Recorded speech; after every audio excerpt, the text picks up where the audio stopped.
Hello, and welcome to another episode of Mind Matters and Mischief with me, Dr. Jim Shoopack. I have to apologize, we haven't gotten on at our regular Tuesday time. We had quite the snowstorm out here in the Poconos, and with some challenging issues, if we will, wasn't able to get the episode out on time, so I apologize for that, but pardon me, we are here now. Today's a heavier episode, if you will. It's a tougher episode, so it's one about grief, dealing with the grief of losing a pet, regardless if it's a dog, it's a cat, it could be a lizard, a snake. I mean, in my case, I have lost four cats in my lifetime.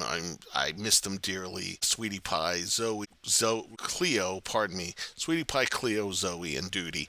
And Duty we actually rescued when we found out my grandmother had cancer, and she truly helped me to just navigate that time period of my grandmother having cancer, and then at the same time, when my grandmother passed away, this was wow, about 19 years ago now that I think of it, but it was 18 years ago. 18 years ago. And regardless, it was close to 20 years ago. And Duty just passed away not too long ago, within the last couple of years. I do miss her greatly. But this is an episode that actually was requested to me. It is heavy. And, I'm here to walk that path along with you because I have lost cats. I've lost a dog. Not the three that I currently have, Snitches, Sadie, and Stewart, but I did lose a dog that I refer to as Saint Sunny, who really helped me to stay alive when I was going through my depression, my first major depressive disorder, when I had all the symptoms, when I was suicidal, and I didn't know how I felt, had a name. And he essentially took me by his paw and walked me through hell. And as Winston Churchill says, something along the lines of, when you're going through hell, just keep going. And I was blessed to have several people in my life that helped me get through hell, but at the same time, a furry angel that made sure that I stayed on this earth. So I apologize if I break up a little bit. I mean, like a little emotional, because like those of us who have lost animals, who have lost furry angels, you realize that they're more than just a cat, more than just a dog, more than just whatever, a horse. They're part of your posse. They're part of who you are. They're part of how you navigate life every day. I see my dogs and I come home, and really what I see, like every day they come home, they're happy to see me. They eat the same food. We have a very similar routine. I just see their tail wagging. I can picture them in my head because I'm not doing this particular podcast episode at home. I'm doing it elsewhere. So they're not around, but I picture them in my mind, and it puts a smile on my face thinking of their wackiness, thinking of just them being them just existing, and them providing the joy, the love, the care, the unconditional everything of just being who they are and what they are. And truly, it's one of God's greatest gifts as far as I'm concerned. But today, yes, we are gonna step away from our usual banter, some of the quirks of the human brain, and talk about something very specific, very heavy, and a profound kind of silence. It's the silence that, yeah, man, it happens. You drop a piece of corn on the floor, and there's no one there to pick it up, to vacuum it up. I used to call some of my cats or dogs a vacuum cleaner, but there's nobody there. It's the silence of a house, and it no longer has, the thwack, thwack, thwack of a tail against a sofa, or a persistent meow. It comes at 3, 4, 5 in the morning, because the food bowl is only 90% full. Sorry, I have to laugh because it's a coping mechanism of mine. Today we're talking about the loss of a pet. It could be a dog, a cat, a bird, a bearded dragon. And these wonderful beings, they really do weave themselves into who we are, into our nervous systems, into the fabric of who we are as individuals. And today we're going to look at why the loss of one of these beautiful gifts from God hurts so much, and how it uniquely impacts us, especially those of us managing mental health challenges. Could be depression, it could be anxiety, it could be something else. And most importantly, how we can honor the mischief that they left behind to help the sting fade just a little bit. Just pardon me, guys. This is, like I said, it's a heavier episode, and it's one I do want to give the respect that it deserves. Now, first, we're going to talk about something known as the psychology of the bond.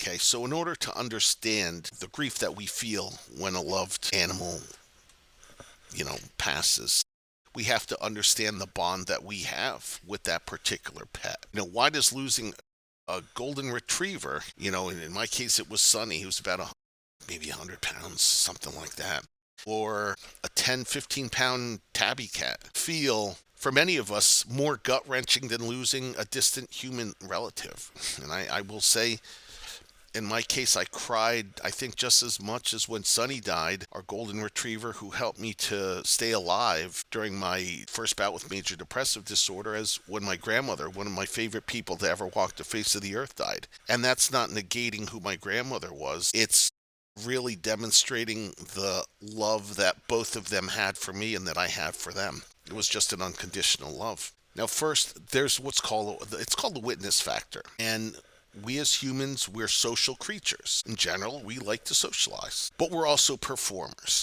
We are going to act differently at work as we do at the grocery store, or even with our friends. And how about with our pets? Really, with our pets, there is no mask. The mask is off. So it's not like at work where you have to be as professional, what have you.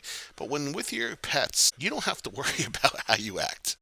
You can be wacky, those pets, the dog, the cat, and I use those terms to also symbolize a bearded dragon, a horse, a parrot, whatever. But I might just use the word dog or cat, and please know that I don't say that with any disrespect for any other animals. But they're the only creature who see us like in our old sweatpants that we would never wear in public.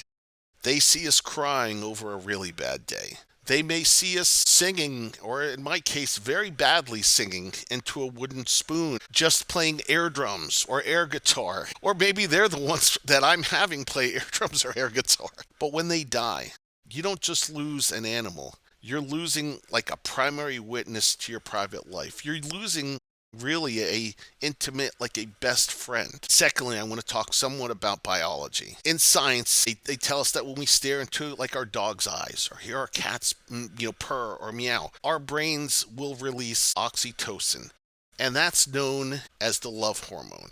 Okay, it's like a feedback loop. So your pet quite literally is a walking, breathing antidepressant.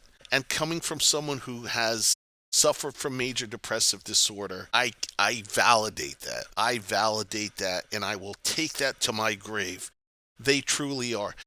Laughing before, I was laughing at thinking about my dogs. I'm laughing now because I have Stuart, who as soon as I get home, his little tail will start wagging and he'll get up on his hind legs and he'll do this thing. It's like a rally cry of some sort. He's an antidepressant. Like if I'm ever feeling down, and I remember when I was going through my second bout with major depressive disorder after my brother had died, I had the toughest time settling down. I had such anxiety, but all I had to do was touch Sadie, our first rescue dog. She's a Chihuahua Terrier mix. I call her my nurse dog. And what I would do, I'd just touching her and I would just relax. It would just settle me down. It would calm me down. And she's the three dogs that could do that for me. But the pet is really a breathing antidepressant. And when they pass, your brain doesn't just feel sad. Like it really does go through a type of chemical withdrawal. And I know when you're dealing with a chemical imbalance, when you're depressed, you do have, it's chemical withdrawal because that antidepressant is no longer there. And finally, there's a thing called a routine rupture because our brains love what's known as a loop. So your brain is hardwired to your schedule of your pet. You wake up, you walk them, you come home, you feed them, you play with them, whatever. They chill with you. But when that loop is broken, your brain keeps firing those signals. Like that's the expectation. Your brain is saying, where is it? But there's no wire to catch them. There's nothing to catch them. And that's why you might think you hear them in the other room. That's why you might find yourself stepping over a dog bed that isn't there anymore. And it's not you that's, being quote unquote crazy, but it's your neural pathways that are trying to find your friend who has passed on. I want to get now into what's known as mental health and the symbolic anchor. We're going to pivot a little bit here, guys, into a deeper layer of Mind Matters. Now, for someone who's living with a mental illness, like for me, I take antidepressants. Fortunately, that keeps the depression at bay.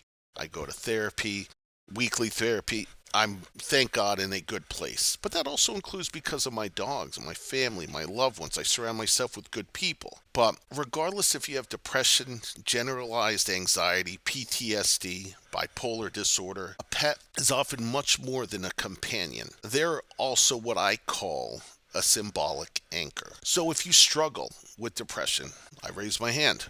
Although, fortunately, like I said, I'm in a better place, but I still get seasonal affective disorder. Like I get the winter blahs, we'll call it that way, because I don't do really anything in the outside during the winter except for complain. Okay, that dog might be the only reason you get out of bed. You might not feel worth the effort to cook for yourself, but you will get up to ensure that they are fed and they are walked. And I say that because when I was going through depression, I remember laying on my sofa in my parents' bedroom, and what would happen?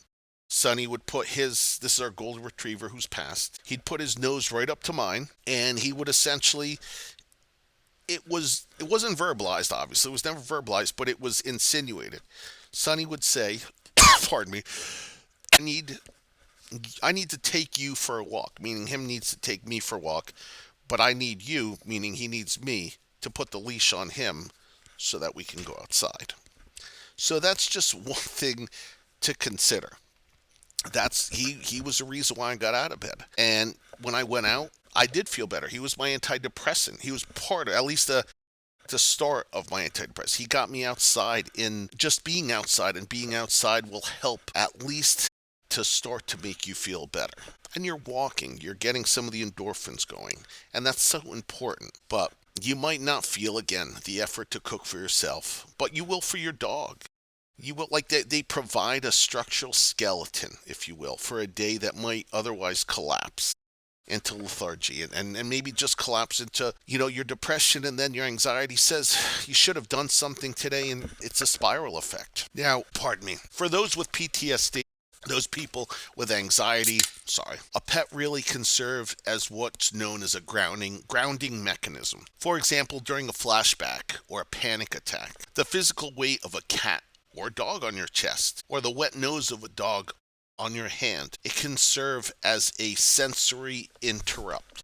So really what it does is it can pull you out of the internal storm and back into the room, back to some sort of normalcy. Now, when the pet dies, like the crisis of symbolic loss here, guys, the person, you, me, anyone out there, isn't just grieving a friend. You're losing the primary coping mechanism. My dogs help me to cope every day. Every single day. I'm the type of guy, when I go to another person's house and the dog notices me, I see no one else. I see that dog. And that dog is my new best friend. Same thing with a cat, but more so with a dog. No disrespect to the people who are there. I'm just telling you, the dog's my best friend at that point in time. So the mischief, though, that kept me tethered to the present when we lose a dog, when we lose a cat, is unfortunately no longer with us. And it can lead to a dangerous spiral where the person feels they've lost their reason to maintain a routine. And worse, it could be like your reason for living. And that's why therapy is so important. Now, if you are listening and you have lost a pet that has functioned as a therapy pet or as your anchor, please hear me. Your grief is not too much. You haven't just lost a pet. You've lost a vital piece of your health care. It is okay to seek extra support. It is. It is okay to tell your therapist or your doctor, my anchor is gone and I am drifting. I know, like, when I see my therapist, and I was talking about my one dog who, like, she's fine, but Sadie, the one we're talking, she has this bulge, and they, like, she's okay, but it's like they say, well, if the intestines tangle, then she could die. And I'm like, oh my gosh, I'm not ready for that. Like, that's not, she helped to keep me on this earth after my brother died. Like, I will drift. I can guarantee you, I will drift. Like, But that's why it's important to have those other pets, those other animals, and to acknowledge that in advance, that like, okay, this is what I need to do. If this happens, this is what I need to do. Pardon me. But acknowledging that your pet had a symbolic job makes the path to healing more clearer and cleaner. Because really, let's be honest, it does, like, your pets do help you to overcome things in life. My pets have helped me to overcome. And I think we need to understand that. And it's okay to speak to someone about that. It's okay to speak to a therapist. It's okay to talk to your doctor. They will understand. And you know what? If your therapist doesn't understand, for example, you find one that does. There are therapists out there who specialize in pet loss, in grief. So you just have to look sometimes. And that's part of navigating your loss. And you can do it, and you will do it. I want to dive now into something known as rituals and lessening the sting. So, how do we honor these pets that we've lost? How do we move forward without moving on? Because we really never want to forget the mischief. We never really want to forget that pet, because that pet always will be in your heart, always. And grief in itself, I think we can agree, is a wild animal. You can't tame grief, but you can give it a place to live. And I have a couple ways here, folks, that are ways to honor the bond between you and your furry angel, or your salamander, or your horse, or whoever it happens to be. There's 4 points here. First one is the mischief map. So instead of a traditional obituary, write down, pardon me, I remember Sweetie Pie, one of our cats, and we have a landing upstairs, and I'm sitting on the sofa watching TV, and I think it was Sweetie Pie and Cleo. They're fighting, or something was going on, and then all of a sudden, fortunately, I was on the one, the sofa has basically room for 2. Well, I was on the one side. All of a sudden, I just hear this, and then Sweetie Pie comes over the ledge of the landing, hits the sofa, must have jumped up 6, 7, 8 feet up in the air. I laugh because she was fine, comes back down, goes under the kitchen table. Fortunately, I wasn't sitting where she landed, or she would have landed on my head. But I'm laughing at, like, she's unfortunately passed away several years ago. But that was one of the mischievous things of Sweetie Pie. Talking about duty. I'll never forget the time we got her. She was a scavenger cat. She was a rescue. And one time I was eating a burger, had a half-eaten burger.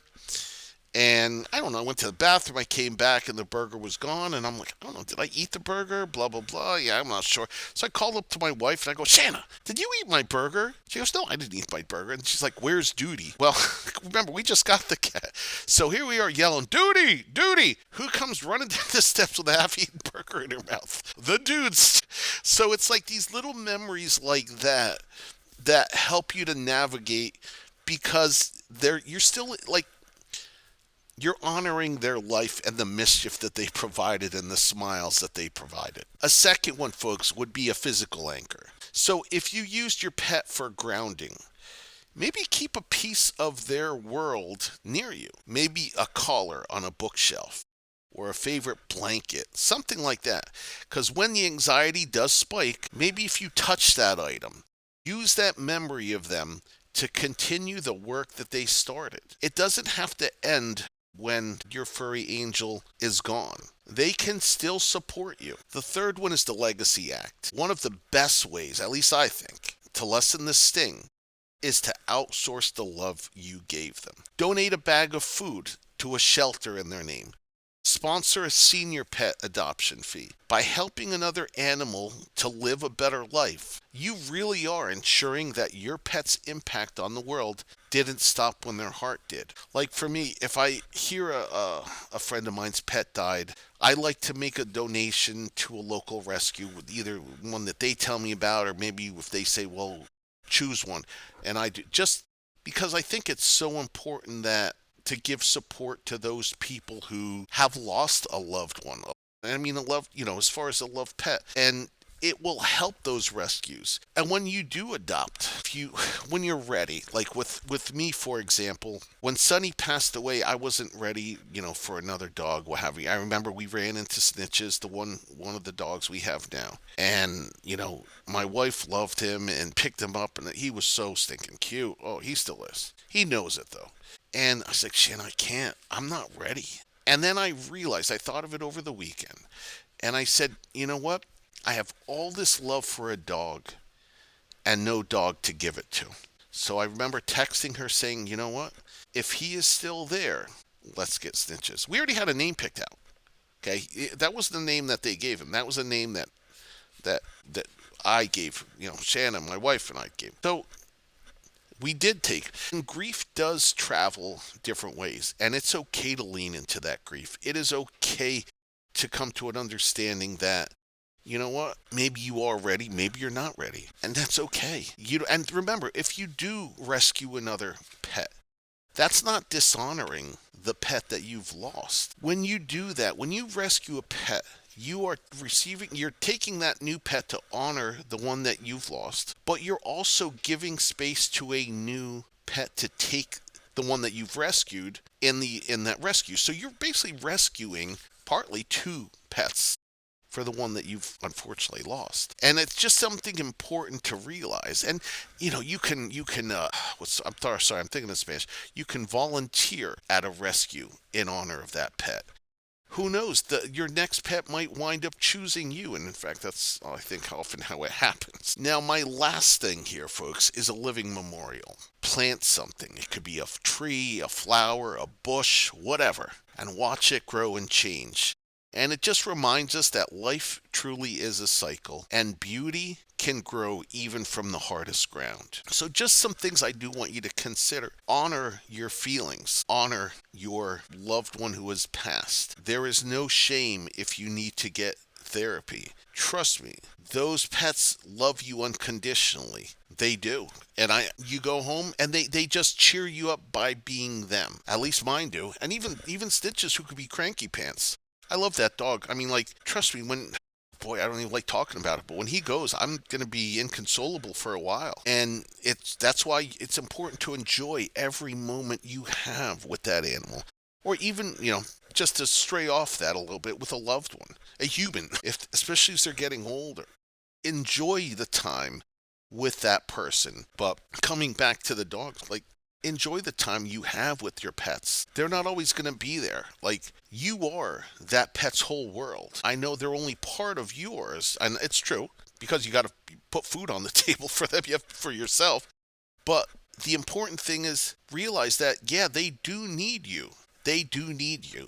And there's so many different ways that you can honor that pet. Even if you say, you know what, I just want to make a donation right now, and when I feel up to it, then I'll consider it. Now, to close, as we wrap up today's episode, I just want to leave you with a thought. The price of great love is great grief. I'm going to read that again. The price of great love is great grief. And it's a bill that we will all eventually have to pay. But if you asked anybody standing in the middle of that pain if they would trade the years of companionship to avoid the heartbreak, the answer is usually, almost always, no. The mischief always stays with us. The lessons they taught us about being present, about the importance of a nap, the importance of unconditional love, the importance of just being in the present. Those are yours to keep forever. So, if you're sitting in a quiet house today, I am sending you strength. Please take a deep breath. Drink some water. Your anchor may be gone, but you are learning how to swim.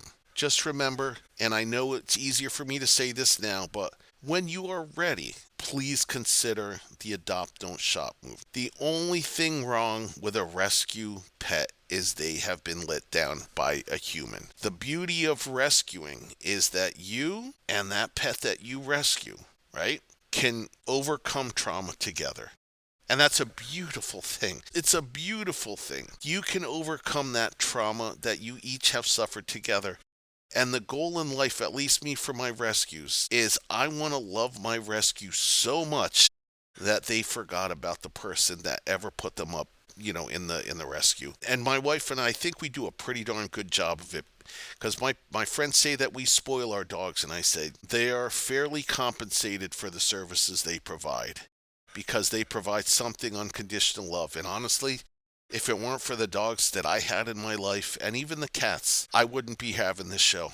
I would be 6 feet underground. There's no doubt in my mind. So God sent down some dogs for me, some beautiful cats, some wonderful people, and now I'm blessed to be able to have this show. On that note, folks, next week we're going to hopefully talk some about how dogs and cats and other furry family members can help us to overcome mental health and mental illness and stuff like that, and how they can help us. And I've kind of talked on that a little bit, but on that note, guys, please remember I care about you. I love you guys. There's a reason why I do this show, and it's because I want you to know that there's hope out there. Eventually, we're going to start to honor some of our pets that have passed on. And in fact, if you want to send me, you could even do it now. If you want to send me a mischievous thing that your cat, dog, whatever your pet is, has done, do me a favor. Send it to DRJIMSHOOP